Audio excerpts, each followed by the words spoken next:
ये है दिल्ली दर्पण। जय हिंद साथियों, ये सच्चाई है कि आप दोस्त बदल सकते हैं मगर अपना पड़ोसी नहीं। और अगर पड़ोसी पाकिस्तान जैसा हो तो उसे ठीक करने के लिए कठोर दंड देना हमारा पहला कर्तव्य है। आज भारत सिर्फ पाकिस्तान नहीं बल्कि क्रूरता, बर्बरता और आतंकी मानसिकता के खिलाफ एक जंग लड़ रहा है। हमारी सेना जिस अद्भुत वीरता और शौर्य से लड़ रही है उससे साफ है कि इस बार आतंकवाद का खात्मा होकर रहेगा।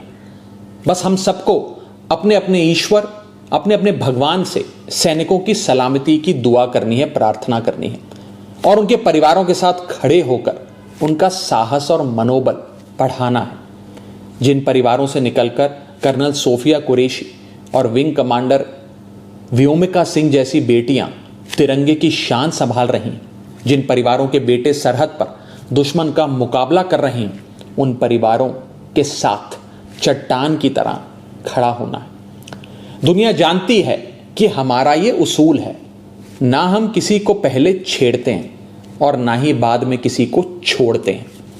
22 अप्रैल को पहलगाम में पाकिस्तानी आतंकियों ने जिस कायरता और क्रूरता से हमारे निहत्थे लोगों की हत्या की थी वो मानवता के इतिहास पर एक कलंक की तरह है। सो हमने भी अपने बहनों के सिंदूर का बदला ऑपरेशन सिंदूर की पहली इंस्टॉलमेंट से ले लिया। मगर पाकिस्तान अपनी गलती मानने की बजाय भारत को ही आंख दिखाने लगा। उसने अपनी गलती स्वीकारने की जगह सीमा पर हमारे बेकसूर नागरिकों को और बच्चों को निशाना बनाने का आपराधिक प्रयास किया। वो भूल गया कि भारत जहां बुद्ध की धरती है वहां अर्जुन और भीम जैसे महान योद्धाओं की भी। भारत अगर गांधी का वंशज है तो भगत सिंह और चंद्रशेखर आजाद जैसे वीरों का भी। और इसलिए अब भारत की तीनों सेनाएं पूरी ताकत से बता रही हैं कि भारत पाकिस्तान का बाप है और बाप बाप होता है। हमारी मिसाइलें, हमारे विमान पाकिस्तान की छाती पर गरज रहे हैं।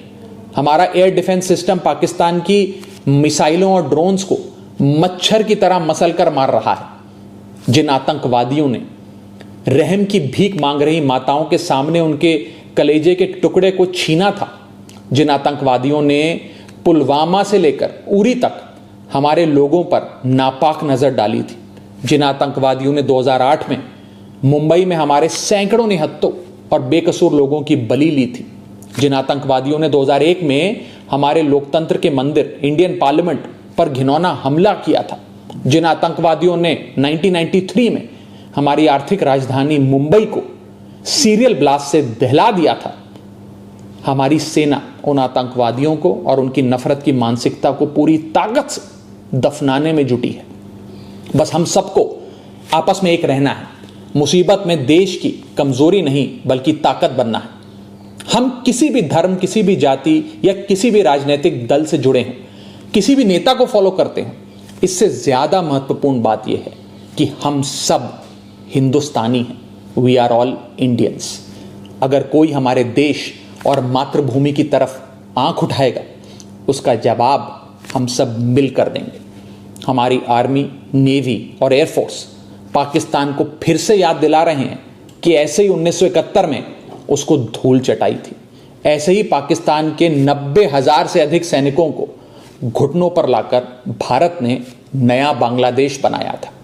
ऐसे ही 1984 में सियाचिन में जब भारत के सैनिकों ने पाकिस्तान के कायरों को दौड़ाया था, ऐसे ही 1999 में कारगिल में हमारी सेना ने पाक के सारे नापाक इरादों को मिट्टी में मिलाया था।